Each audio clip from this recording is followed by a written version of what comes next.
Assalamualaikum warahmatullahi wabarakatuh. Perkenalkan, saya Cindy Eka Febrianti. Pada video kali ini, saya akan membahas materi tentang ester atau alkil alkanoat. Langsung saja kita ke pengertian dari ester. Ester adalah senyawa turunan alkana yang memiliki gugus karboalkoksi COR. Gugus COR merupakan gugus yang terdiri dari gugus karbonil CO dan gugus alkoksi OR. Senyawa ester dengan satu gugus COR mempunyai rumus umum CnH2nO2. Bisa teman-teman lihat gambar di sebelahnya. Ada gugus fungsi, rumus struktur, dan rumus molekul. Sedangkan gambar di bawah adalah struktur fungsi atau gugus fungsi dari ester. Sebelumnya,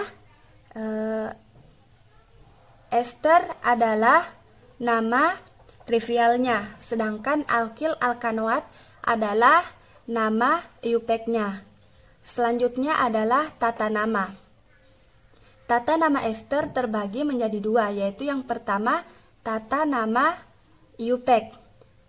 Yang pertama, penentuan dan penamaan gugus alkanoat dan gugus alkil. Yang kedua, penomoran gugus alkanoat dimulai pada atom karbon pada gugus fungsi COO. Yang ketiga, penamaan cabang atau gugus lain yang terikat pada gugus alkanoat. Nama cabang diurutkan berdasarkan urutan abjad. Jika terdapat cabang yang sama lebih dari satu, maka nama diberi awalan. Untuk awalan penamaannya, bisa teman-teman lihat pada gambar di bawah nomor 3. Yang keempat adalah urutan penamaan. Dimulai dari nama gugus alkil terlebih dahulu, kemudian nomor atom karbon yang mengikat cabang, kemudian nama cabang, dan yang terakhir adalah nama gugus alkanoat. Di sini sudah ada beberapa contoh. Yang pertama bisa teman-teman lihat. CH3 ini adalah gugus alkilnya yang diberi nama dengan metil. Sedangkan gugus alkanoatnya terdiri dari satu atom karbon yang diberi nama dengan metanoat. Jadi, nama IUPAC senyawa ini adalah metil metanoat. Selanjutnya, bisa teman-teman lihat contoh kedua. Di sini gugus alkilnya adalah CH2 dan CH3.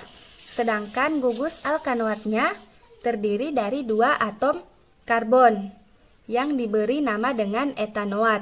Sehingga nama IUPAC senyawa ini adalah etil etanoat. Nah, selanjutnya adalah contoh ketiga. Di sini kita sudah tahu bahwa yang berdekatan dengan O adalah alkilnya. Selanjutnya kita cari rantai terpanjangnya. Di sini rantai terpanjangnya haruslah mengandung C gugus fungsi. Selanjutnya penomoran dimulai, yaitu diawali dari C gugus fungsi, yaitu 1, 2, 3, 4, dan 5. Selanjutnya kita cari cabang-cabang dari alkanoatnya. Di sini ada 3 cabang, yaitu CH3 atau metil yang terikat pada gugus fungsi nomor 3, C2H5 atau etil yang juga terikat pada atom karbon nomor 3.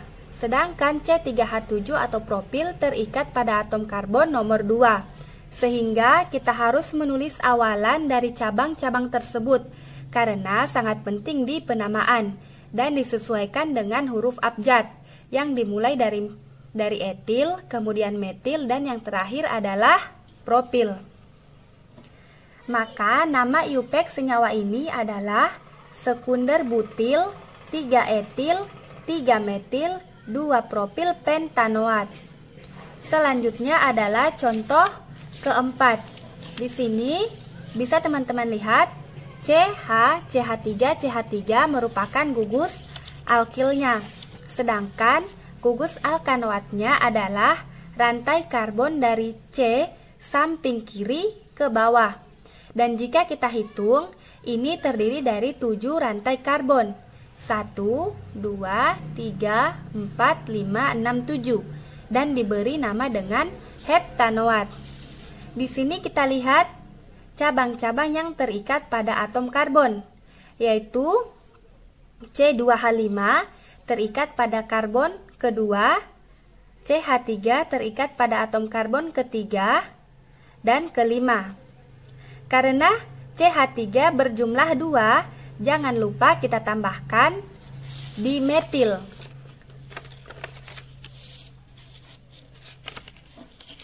Jadi, seperti biasa, untuk menentukan penamaannya, kita sesuaikan dengan huruf abjadnya, sehingga nama IUPAC senyawa ini adalah isopropil 2-etil 3,5-dimetil heptanoat. Selanjutnya adalah penamaan trivial.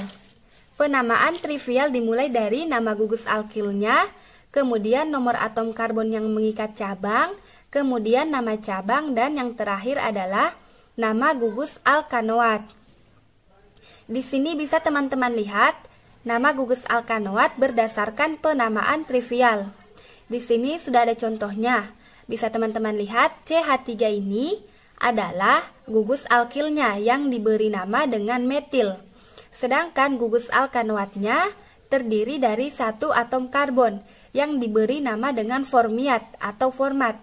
Bisa teman-teman lihat pada gambar di sebelahnya, jika atom karbonnya 1 namanya formiat. Jika pada contoh lainnya terdapat jumlah atom karbon 2 namanya asetat, jika atom karbonnya 3 propionat, dan seterusnya. Kita kembali ke contoh. Karena tadi nama gugus alkilnya adalah metil dan nama gugus alkanoatnya adalah formiat, maka nama trivial untuk senyawa ini adalah metil formiat. Selanjutnya di sini ada contoh yang kedua.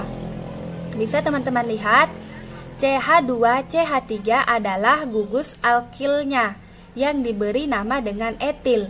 Sedangkan gugus alkanoatnya terdiri dari 2 atom karbon, sehingga diberi nama dengan asetat. Maka nama trivial untuk senyawa ini adalah etil asetat. Selanjutnya adalah sifat-sifat ester. Sifat ester yang pertama adalah sifat fisis dan yang kedua sifat kimia. Bisa teman-teman lihat dan baca sendiri. Sifat fisis yang pertama merupakan senyawa polar, titik didih ester rendah daripada titik didih asam dan alkohol. Kelarutan ester dalam air lebih kecil daripada kelarutan asam dan alkoholnya. Dan yang terakhir berbau sedap dan digunakan dalam industri makanan. Sedangkan di sifat kimia, alkil alkanoat dapat bereaksi dengan basa sehingga membentuk garam dan alkohol. Yang kedua, reaksi hidrolisis alkil alkanoat menghasilkan asam alkanoat dengan alkohol. Di sini ada kata-kata yang mungkin bisa membuat kita lebih semangat lagi untuk belajar. Lebih dan kurangnya mohon dimaafkan. Saya akhiri dengan ucapan Assalamualaikum warahmatullahi wabarakatuh.